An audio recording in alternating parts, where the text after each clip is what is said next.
നമസ്കാരം. മലയാളി വാർത്തയിലേക്ക് സ്വാഗതം.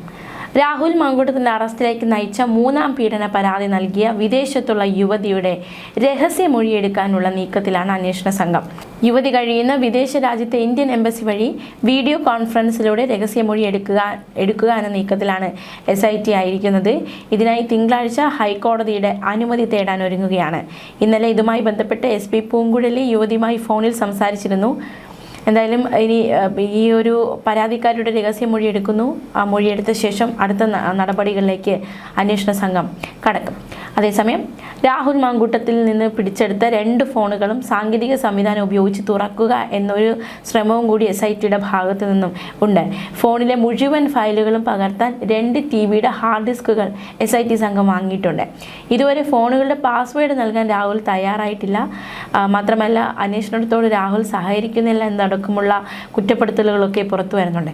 തനിക്ക് അനുകൂലമായ തെളിവുകൾ ഫോണിലുണ്ടെന്നും അത് പോലീസ് നശിപ്പിക്കുമെന്നുമാണ് രാഹുൽ പറയുന്നത്. അതുകൊണ്ടാണ് തൻ്റെ പാസ്വേഡ് നൽകാൻ രാഹുൽ തയ്യാറാകാത്തത്. ലാപ്ടോപ്പ് എവിടെയാണെന്നും രാഹുൽ പറയുന്നില്ല. അപ്പോൾ ഈ ലാപ്ടോപ്പിലും ഫോണിലുമൊക്കെ നിർണായകമായ തെളിവുണ്ട്. പക്ഷെ ഫോണിൻ്റെ പാസ്വേഡ് രാഹുൽ നൽകാൻ തയ്യാറാകുന്നില്ല. തനിക്ക് അനുകൂലമായ തെളിവുകൾ നശിപ്പിക്കാൻ സാധ്യതയുണ്ട് എന്നാണ് രാഹുൽ പറയുന്നത്. മാത്രമല്ല തെളിവെടുപ്പിനായി രാഹുലിനെ പാലക്കാടേക്ക് കൊണ്ടുപോകണമോ എന്നൊരു ചിന്തയൊക്കെ ഉണ്ടായിരുന്നു, ഒരു ചർച്ചയൊക്കെ ഉണ്ടായിരുന്നു. പക്ഷെ കൊണ്ടുപോകില്ല എന്നാണ് നിലവിലെ വിവരം. കേസിൽ അതിൻ്റെ ആവശ്യമില്ലെന്നും കസ്റ്റഡിയിലെടുത്തുള്ള ചോദ്യം ചെയ്യൽ മാത്രം മതിയെന്നുമാണ് അന്വേഷണ സംഘത്തിൻ്റെ വിലയിരുത്തൽ. അതേസമയം ഇമെയിൽ വഴി കേസെടുത്തതിൽ നിയമപ്രശ്നമില്ലെന്നാണ് അന്വേഷണ സംഘം വ്യക്തമാക്കുന്നത്. യുവതി നൽകിയ മെയിലിനൊപ്പം സിഗ്നേച്ചർ ഉണ്ടെന്നും ഇതിനാൽ തന്നെ രാഹുലിൻ്റെ വാദം നിലനിൽക്കില്ലെന്നുമാണ് SIT വ്യക്തമാക്കുന്നത്. പാലക്കാട്ടെ ഹോട്ടൽ മുറിയിൽ നിന്നാണ് 2 ഫോണുകളും പോലീസ് പിടിച്ചെടുത്തത്. ശാസ്ത്രീയ പരിശോധനയ്ക്ക് അയച്ച വിവരങ്ങൾ ഹാർഡ് ഡിസ്കിലേക്ക് മാറ്റാനാണ് നിലവിലെ ശ്രമം. ഫോണിൽ നിർണായക ചാറ്റുകളുണ്ടെന്ന നിഗമനത്തിലാണ് പോലീസ്. കസ്റ്റഡിയിലെടുക്കുമ്പോൾ ഫോൺ കയ്യിലെടുക്കണമെന്ന് രാഹുൽ ആവശ്യപ്പെട്ടിരുന്നു. എന്നാൽ പോലീസ് സമ്മതിച്ചിരുന്നില്ല. അത് പിന്നീട് റൂമിൽ നിന്ന് പോലീസ് കസ്റ്റഡിയിലെടുക്കുകയായിരുന്നു. ഇന്ന് രാവിലെ രാഹുൽ മാങ്കൂട്ടത്തിലെ തിരുവല്ലയിലെ ക്ലബ് 7 ഹോട്ടലിലെത്തിച്ച് അന്വേഷണ സംഘം തെളിവെടുപ്പ് നടത്തി. വലിയ പോലീസ് സുരക്ഷയിലായിരുന്നു തെളിവെടുപ്പ്. കഴിഞ്ഞ ദിവസം നമുക്കറിയാവുന്നതുപോലെ കോടതിയിൽ ഹാജരാക്കാൻ എത്തിച്ചപ്പോഴും വൈദ്യ പരിശോധനയ്ക്ക് എത്തിച്ചപ്പോഴും ഒക്കെ വലിയ രീതിയിലുള്ള പ്രതിഷേധമാണ് രാഹുൽ മാങ്കൂട്ടത്തിനെതിരെ ഉണ്ടായത്. അതുകൊണ്ട് തന്നെ വലിയ പോലീസ് സുരക്ഷയിലായിരുന്നു ഇന്ന് തെളിവെടുപ്പ് നടത്തിയത്. പത്തനംതിട്ട AR ക്യാമ്പിൽ നിന്നുമാണ് രാഹുലിനെ ഹോട്ടലിലേക്ക് എത്തിച്ചത്. ക്ലബ് 7 ഹോട്ടലിലെ തെളിവെടുപ്പ് പൂർത്തിയാക്കിയ ശേഷം തിരികെ പത്തനംതിട്ട AR ക്യാമ്പിലേക്ക് എത്തിക്കും. 2ാം ദിനമായി ഇന്നും രാഹുലിനെ വിശദമായി SIT ചോദ്യം ചെയ്യും. 15-ന് വൈകിട്ടാണ് രാഹുലിനെ തിരികെ കോടതിയിൽ ഹാജരാക്കേണ്ടത്. മറ്റന്നാളാണ് രാഹുലിന്റെ ജാമ്യാപേക്ഷ പരിഗണിക്കുന്നത്. അതേസമയം 408-ാം നമ്പർ മുറിയിലെത്തിച്ച് പോലീസ് മഹസർ തയ്യാറാക്കിയിട്ടുണ്ട്. ഹോട്ടലിലെ 4ാം നിലയിലെ മുറി രാഹുൽ തിരിച്ചറിഞ്ഞു. മുറിയിൽ എത്തിയത് സമ്മതിച്ചെന്ന് പോലീസിൽ നിന്ന് കിട്ടുന്ന വിവരം. ഹോട്ടലിലെ രജിസ്റ്റർ പോലീസ് പരിശോധിച്ച് റൂം ബുക്ക് ചെയ്ത വിവരങ്ങൾ ശേഖരിച്ചു. ഹോട്ടലിലെ CCTV ദൃശ്യങ്ങളടക്കം ഇനി കണ്ടെത്തേണ്ടതായിട്ടുണ്ട്. അതേസമയം തെളിവെടുപ്പിന് എത്തിച്ചപ്പോഴും തിരികെ മടങ്ങുമ്പോഴും മാധ്യമപ്രവർത്തകരുടെ ചോദ്യങ്ങളോട് രാഹുൽ പ്രതികരിച്ചില്ല. ചിരിയോടെ അകത്തേക്ക് പോയ രാഹുൽ മടങ്ങിയെത്തുമ്പോൾ ഒന്നും മിണ്ടാതെ വാഹനത്തിൽ കയറി. തിരുവല്ലയിലെ സ്വകാര്യ ഹോട്ടലിൽ വെച്ച് രാഹുൽ പീഡിപ്പിച്ചു എന്നായിരുന്നു അതിജീവിതയുടെ പരാതി പ്രകാരം 2024 ഏപ്രിൽ 8-നാണ് തിരുവല്ലയിലെ ഹോട്ടലിലേക്ക് വിളിച്ചു വരുത്തി പീഡിപ്പിച്ചത്. ഇന്ന് അതിരാവിലെയാണ് പത്തനംതിട്ട AR ക്യാമ്പിൽ നിന്ന് രാഹുലിനെ ഹോട്ടൽ മുറിയിൽ എത്തിച്ച് തെളിവെടുപ്പ് നടത്തിയത്. പ്രതിഷേധങ്ങൾ ഒഴിവാക്കാനായിരുന്നു പുലർച്ചെ എത്തിയത്. പോലീസ് ബസ്സിൽ കനത്ത സുരക്ഷയോടെയാണ് രാഹുലിനെ ഹോട്ടലിലെത്തിച്ചത്. തെളിവെടുപ്പ് പൂർത്തിയാക്കിയ ശേഷം രാഹുൽ മാങ്കൂട്ടത്തിനെ തിരികെ പത്തനംതിട്ട AR ക്യാമ്പിലേക്ക് തിരിച്ചെത്തിക്കുകയും ചെയ്തു. രാഹുലിനെ കസ്റ്റഡിയിൽ വിട്ടുകിട്ടി 2ാം ദിനമായി ഇന്നും രാഹുലിനെ എന്തായാലും വിശദമായി ചോദ്യം ചെയ്യും. ഫോൺ പരിശോധിക്കണം, ലാപ്ടോപ്പ് എവിടെയാണെന്ന് കണ്ടെത്തണം. ഫോണിൻ്റെ പാസ്വേഡ് രാഹുൽ കൈമാറാൻ തയ്യാറാകുമോ എന്ന ചോദ്യമുണ്ട്. എന്തായാലും നിർണായകമായ ഘട്ടത്തിലേക്ക് അന്വേഷണ സംഘം എത്തിയിരിക്കുകയാണ്. പോലീസ് ഫോൺ തുറന്ന് പരിശോധിക്കാനുള്ള നീക്കത്തിലേക്ക് കടക്കുകയാണ്. രാഹുൽ മാങ്കൂട്ടത്തിലെ മൊബൈൽ ഫോണിൽ നിർണായക ചാറ്റുകൾ ഉണ്ടെന്നാണ് നിഗമനം. ഈ ഫോൺ ശാസ്ത്രീയ പരിശോധനയ്ക്ക് അയക്കും. കസ്റ്റഡിയിൽ എടുക്കുമ്പോൾ ഫോൺ കയ്യിൽ എടുക്കണമെന്ന് രാഹുൽ ആവശ്യപ്പെട്ടു. പക്ഷേ അത് ആദ്യം പോലീസ് സമ്മതിച്ചില്ല. പിന്നെ അത് കസ്റ്റഡിയിൽ എടുക്കുന്ന തരത്തിലേക്ക് എത്തിയിരിക്കുകയാണ്. തീർച്ചയായിട്ടും ഇത്തരത്തിൽ നിർണായകമായ ഘട്ടത്തിലൂടെ അന്വേഷണം കടക്കുകയാണ്. എന്നാലും രാഹുലിൻ്റെ ഫോൺ പരിശോധിക്കുക എന്ന നീക്കത്തിലാണ് അന്വേഷണ സംഘമായിരിക്കുന്നത്. തുറന്ന് ശാസ്ത്രീയ പരിശോധനയ്ക്ക് അയക്കുക, അത്തരത്തിലുള്ളൊരു നീക്കമാണ് SITയുടെ ഭാഗത്തു നിന്നും ഉണ്ടാകുന്നത്. അതേസമയം സൈബർ ആക്രമണം നടത്തിയെന്നാരോപിച്ച് തനിക്കെതിരെ പരാതി നൽകിയ അതിജീവിതയ്ക്കെതിരെ പരാതിയുമായി ശ്രീനാദേവി കുഞ്ഞമ്മ. രാഹുൽ മാങ്കൂട്ടത്തിനെതിരെ പീഡന പരാതി നൽകിയ വിദേശത്തുള്ള അതിജീവിതയ്ക്കെതിരെയാണ് ശ്രീനാദേവി മുഖ്യമന്ത്രിക്കും DGPക്കും പരാതി നൽകിയത്. നിയമപരമായി ലഭ്യമാകുന്ന സംരക്ഷണം അതിജീവിത ദുരുപയോഗം ചെയ്തുവെന്നാണ് ശ്രീനാദേവിയുടെ പരാതി. ചൊവ്വാഴ്ചയാണ് സൈബർ അധിക്ഷേപം നടത്തിയ കോൺഗ്രസ് ജനപ്രതിനിധി ശ്രീനാദേവി കുഞ്ഞമ്മയ്ക്കെതിരെ അതിജീവിത മുഖ്യമന്ത്രിക്ക് പരാതി നൽകിയത്. പത്തനംതിട്ട ജില്ലയിലെ കോൺഗ്രസ് ജില്ലാ പഞ്ചായത്ത് അംഗമായ ശ്രീനാദേവി കുഞ്ഞമ്മ അതിജീവിതനൊപ്പം എന്ന് പരാമർശിച്ച് വീഡിയോ പോസ്റ്റ് ചെയ്തിരുന്നു. ഇതിനെതിരെയാണ് അതിജീവിത മുഖ്യമന്ത്രിക്ക് പരാതി നൽകിയത്. തുടർന്ന് സൈബർ ആക്രമണത്തിൽ കേസെടുക്കാൻ DGP നിർദ്ദേശം നൽകി.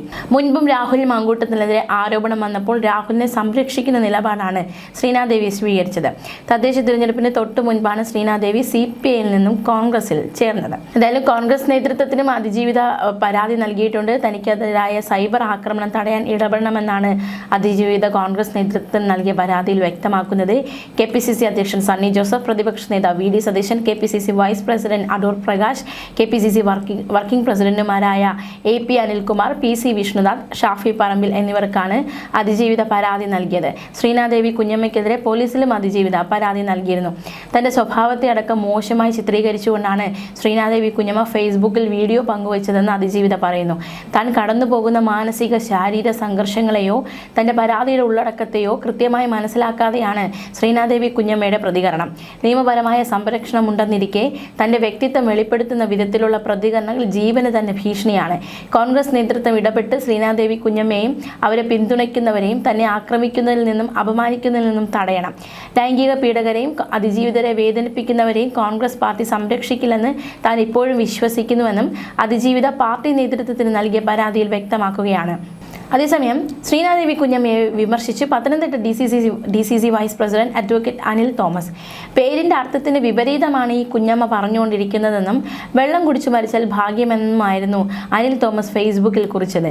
രാഹുൽ മാങ്കൂട്ടത്തിനെ പിന്തുണയ്ക്കുന്നതിന് പുറമെ അതിജീവിതയുടെ പരാതികളിൽ സംശയം പ്രകടിപ്പിച്ചും ശ്രീനാദേവി കുഞ്ഞമ്മ സമൂഹ മാധ്യമത്തിലൂടെ വീഡിയോ പങ്കുവച്ചിരുന്നു. അതിജീവിതയ്ക്കൊപ്പം നിൽക്കുമ്പോൾ അതിജീവിതന്റെ ഭാഗം കൂടി കേൾക്കണമെന്നും താൻ അദ്ദേഹത്തോടൊപ്പമാണെന്നുമായിരുന്നു ഇവർ പറഞ്ഞത്. രാഹുലിനെതിരെ ഉയർന്ന പല പരാതികളിലും സംശയമുണ്ട്. ഒന്നാമത്തെ പരാതിയിൽ പീഡനാരോപണം നിലനിൽക്കില്ലെന്നും രണ്ടാമത്തെ കേസിലും കോടതി സംശയം പ്രകടിപ്പിച്ചിട്ടുണ്ടെന്നും ശ്രീനാദേവി കുഞ്ഞമ്മ പറഞ്ഞിരുന്നു. തന്നെ അപമാനിച്ചെന്നും ഐഡന്റിറ്റി അടക്കം വെളിപ്പെടുത്തിയെന്നും വ്യക്തമാക്കി അതിജീവിത ശ്രീനാദേവി കുഞ്ഞമ്മയ്ക്കെതിരെ പോലീസിൽ പരാതി നൽകിയിരുന്നു. തനിക്കെതിരെ ശ്രീനാദേവി കുഞ്ഞമ്മയടക്കം നടത്തുന്ന സൈബർ ആക്രമണങ്ങളെ തടയണമെന്നാവശ്യപ്പെട്ട് അതിജീവിത കോൺഗ്രസ് നേതൃത്വത്തിന് പരാതി നൽകിയിട്ടുണ്ട്.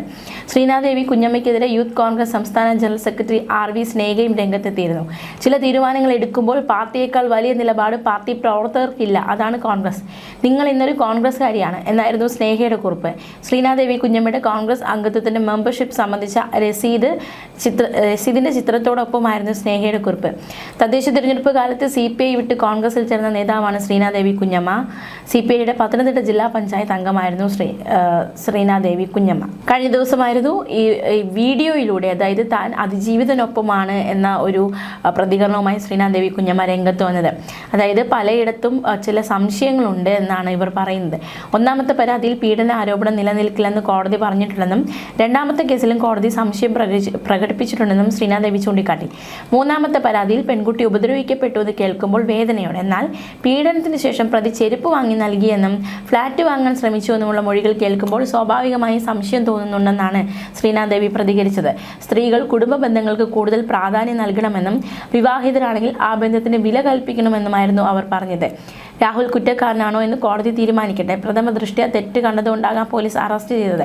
എന്നാൽ സത്യം പുറത്തു വരുന്നതുവരെ അദ്ദേഹത്തെ ക്രൂശിക്കരുതെന്നും മാധ്യമങ്ങളില്ലാത്ത കഥകൾ പടച്ചുവിടുന്നുണ്ടോ എന്ന് പരിശോധിക്കണമെന്നും ശ്രീനാദേവി പ്രതികരിച്ചു. അതിജീവിതമാർക്കൊപ്പം നിൽക്കാനാണ് താൻ ആഗ്രഹിക്കുന്നത്, എന്നാൽ ഇരുപക്ഷത്തിനും തുല്യ പരിഗണന ലഭിക്കണമെന്നും ശ്രീനാദേവി കുഞ്ഞമ്മ ആവശ്യപ്പെട്ടു. മാത്രമല്ല, ഈ ഇടയ്ക്ക്, അതായത് ഈ രാഹുലിനെതിരെ ആരോപണം ഉണ്ടായ സമയത്ത് തന്നെയും ഒരു ചാനൽ പ്രവർത്തക വിളിച്ച് തനിക്ക് എന്തെങ്കിലും പരാതിയുണ്ടോ, താൻ മോശം അനുഭവങ്ങൾ നേരിട്ടിട്ടുണ്ടോ എന്നതടക്കം വിളിച്ചു ചോദിച്ചു എന്ന വെളിപ്പെടുത്തലുമായി ശ്രീനാദേവി കുഞ്ഞമ്മ രംഗത്ത് വന്നിരുന്നു. തനിക്ക് നേരിട്ട ദുരനുഭവം പത്തനംതിട്ടയിലെ കുറച്ച് മാധ്യമപ്രവർത്തകർ അറിഞ്ഞു എന്ന് പറഞ്ഞാണ് മാധ്യമപ്രവർത്തകർ വിളിച്ചതെന്നും രാഹുലിനെതിരെ പരാതി കൊടുത്തിട്ടുണ്ടെന്ന് അറിഞ്ഞു, അത് തങ്ങളോട് പറഞ്ഞാൽ മതിയെന്നുമായിരുന്നു മാധ്യമപ്രവർത്തകരുടെ ആവശ്യം. എൻ്റെ അഭിമാനത്തിനേറ്റ മുറിവ് നിങ്ങളുടെ മഞ്ഞപത്രത്തിൽ പൊതിഞ്ഞാൽ ഉണങ്ങുകയില്ല. ഇതെല്ലാം ഒരു അജണ്ടയുടെ ഭാഗമാണെന്ന് സംശയിക്കേണ്ടിയിരിക്കുന്നു. ഇത്തരം ഗൂഢാലോചന അന്വേഷണ വിധേയമാക്കണം എന്നതടക്കമുള്ള തുറന്ന തുറന്നു പറച്ചിൽ അല്ലെങ്കിൽ ഒരു മറുപടിയായിരുന്നു ശ്രീന ഈ ഒരു സംഭവത്തോട് പ്രതികരിച്ചത്. എന്തായാലും നിർണായകമായ പ്രതികരണം അന്ന് നടത്തി. ഇപ്പോൾ രാഹുലിന് അനുകൂലമായി സംസാരിച്ചു. പിന്നാലെ പരാതിയുമായി രംഗത്ത് വന്നിരിക്കുന്നു. മാത്രമല്ല ശ്രീനാദേവി കുഞ്ഞമ്മയ്ക്കെതിരെയും അതിജീവിത പരാതി നൽകിയിരിക്കുന്നു. അതിജീവിതയ്ക്കെതിരെ ശ്രീനാദേവി കുഞ്ഞമ്മയും പരാതി നൽകിയിരിക്കുകയാണ്. ന്യൂസ് ഡെസ്ക് മലയാളി വാർത്ത.